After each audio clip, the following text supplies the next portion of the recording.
নমস্কার, আপনাদের সকলকে স্বাগত জানাই চ্যানেল রূপা মুখার্জিতে। এতক্ষণে আপনারা নিশ্চয়ই শুনেছেন যে সিবিএসই ওপেন বুক অ্যাসেসমেন্ট অনুযায়ী 2026 থেকে ক্লাস 9-এর পড়ুয়ারা বই দেখে পরীক্ষা দেবে।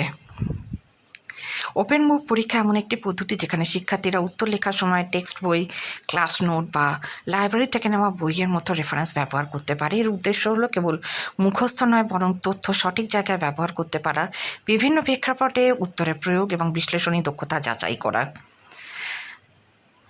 সম্প্রতি এক পাইলট স্টাডিতে শিক্ষকদের সমর্থন পাওয়ার পরই সিবিএসই বোর্ডের সর্বোচ্চ নীতি নির্ধারণী সংস্থা গভর্নমেন্ট বডি জুন মাসে হওয়ায় এক বৈঠকে এই সিদ্ধান্ত নেয়। আলোচনার প্রস্তাব অনুযায়ী প্রতি টার্মে 3টি খাতায় কলমে হওয়া পরীক্ষার অংশ হিসাবে ভাষা, গণিত, বিজ্ঞান ও সামাজিক বিজ্ঞান এই মূল বিষয়গুলিকে ওপেন বুক অর্থাৎ বই দেখে লিখতে পারবে পড়ুয়ারা। এই পদক্ষেপ জাতীয় শিক্ষানীতি NEP 2020-র ভিত্তিতে national curriculum framework for school education NCFSC 2023-এর সঙ্গে সামঞ্জস্য রেখেই নেওয়া হয়েছে। কিন্তু হঠাৎ কেন এই সিদ্ধান্ত?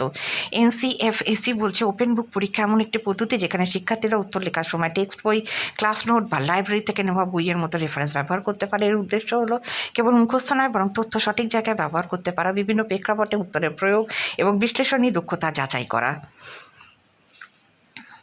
এর ফলে শিক্ষার্থীদের সমালোচনামূলক চিন্তাভাবনা ও বাস্তব প্রয়োগের দক্ষতা বাড়ানোই এর উদ্দেশ্য।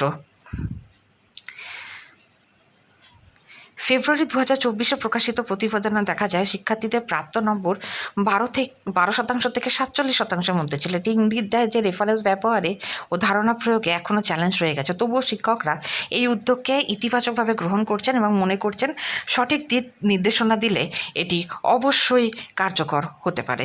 দেখা হচ্ছে পরের ভিডিওতে। আপনাদের মতামত অবশ্যই জানাবেন। ধন্যবাদ, নমস্কার।